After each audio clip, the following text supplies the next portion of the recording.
Když Izraeli tuhle velkou novinu, moje oči mohly vidět a moje ruky se mohly dotknout Spasitele. Jo, tohle je ta naše stará Anna.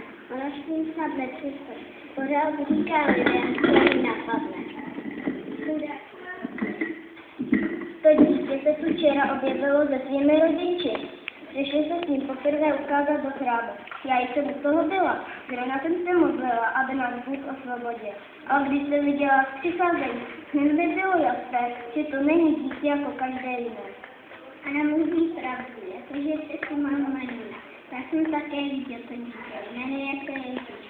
Vím, že on je spasitel Izraele, dokonce se mu schoval na uči a cítil jsem, jak mě najednou naplnil velký ogen a velkou radost. Ježíš, to je on, ale kde je teď, když už máme jeho stopy? Simone, řekni mi prosím, kde je. Ty to víš? Ano. Jeho rodiče byli od někud z Galileje. No tak já vám teda děkuju, budu pokračovat v pátrání. A krom toho jsem přece detektiv.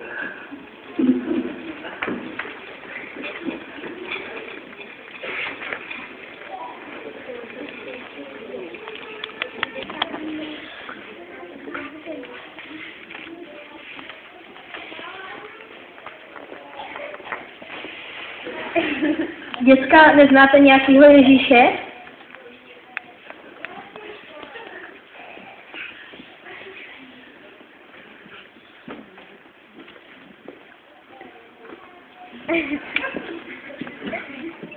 Děcka, neznáte nějakýho Ježíše? To víš, že on chodil s náma do školy, ale moc se nám nezdál. Kamarádi zřívala, samařáma, povídal s nemocnýma.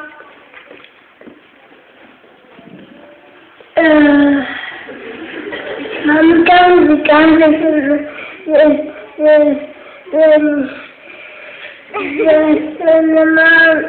se nemáme bát nikým cizím.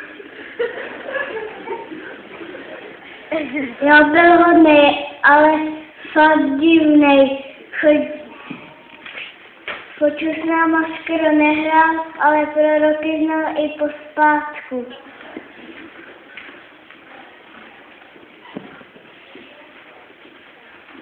Byl to hrozný slušňák. Jo, to byl tenhle. Jednou třeba nepřišel do školy a nikdo nevěděl, kde je. Všichni ho rodiče hledali a po 3 dnech ho našli v chrámu, kde všem vyprávěl o Bohu. Všichni ho tam poslouchali, jak kdyby tomu rozuměl. Zato jeho rodiče o něj měli velký strach. Když to říkám, byl divnej. Náhodou mě vždycky dával svačinu a taky na mě počkal, když jste mi utekli.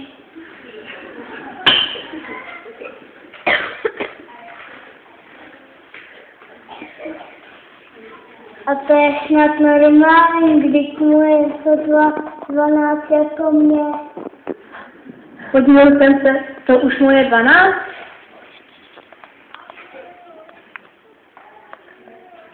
A kde je teď?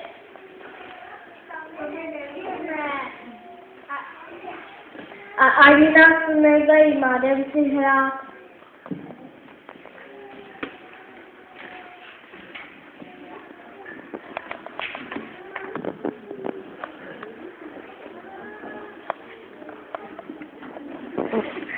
Se za mnou, pokud se vrácel opustil a těším se, že jdou tam, kde najdou pravenci, když bloudím, pomoc čekám. Vím, že nejsem sám, po stejný musím cestě další, do svý bratry sestry potkávám.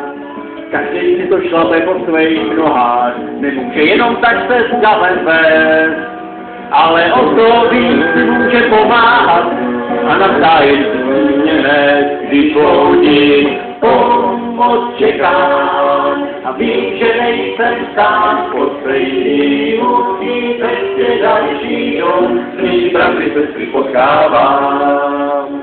Netáhnu už sebou žádnou věcí, co píseň prostě musel mít. Stejně jenom těžký jsou a já už tam to vím, když bloudím, pomoc čekám. A vím, že nejsem sám, po stejný hudký cestě další jdou, svý bratry sestry potkávám, když bloudím, pomoc čekám. A vím, že nejsem sám, po stejný hudký cestě další jdou, svý bratry sestry potkávám.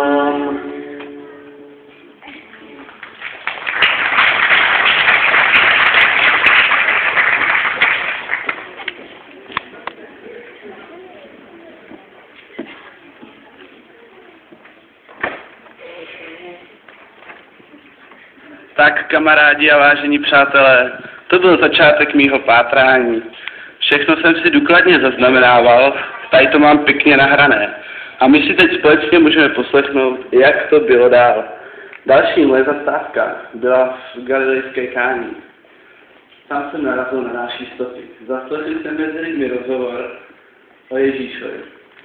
A pak jsem se jich dostal a teď si to poslechneme všichni. Slyšel jsem dobře, říkáte Ježíš, vy znáte Ježíše? Celý, že známe. Jo, teď zná každý. No, dost tak dobře ho neznáme. Spíš moje mamka se zná s jeho maminkou, tak se dostala na naši svatbu. A to byla teda svatba. Krásná, víš? A toho jídla a pití. To s tím pitím pomalem bylo průšvih. Víno právě v nejlepším došlo. Vypadalo to, že toho bude pěkná ostuda. Ale nebyla. No, to právě to maminka zařídila, nebo spíš ten Ježíš. Kluci o tom zrovna zpívali. Hele, zahrajte to ještě. Nevím, si to přece neodmítne. Tak začni.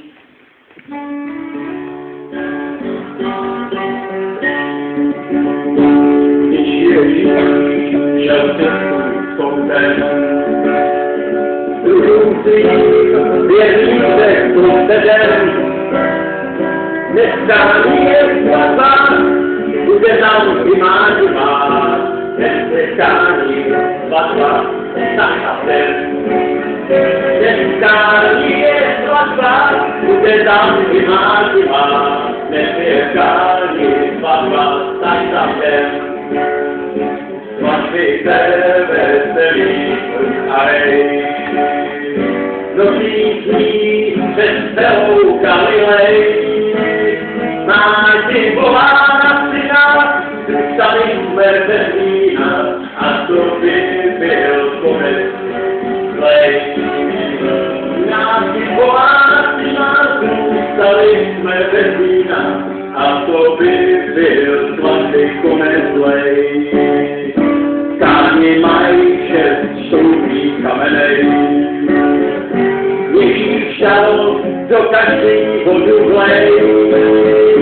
Voda kání zapí, ve víno se promění, vína do, hej, stráže naštej. Voda kání zapí, ve víno se promění, vína do, hej, stráže naštej.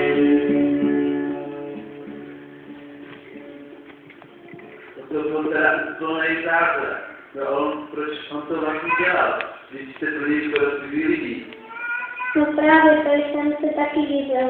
No prostě nechce mi žádnou stranu. Spíš ho to maminka ustrašila. Ba ne, on s tím myslel ještě něco jiného. Jako taky něco o Bohu, já moc nevím, jak to říct. No, tak nějak trochu to můžeme pochopit z té jejich písničky.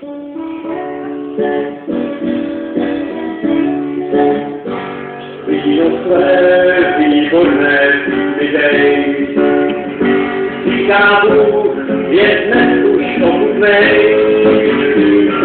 Kalich můj oplývá, někam se ti otvírá, kalich můj oplývá, imej. Kalich můj teď oplývá, mě se všechny oplývá, kalich můj oplývá, imej.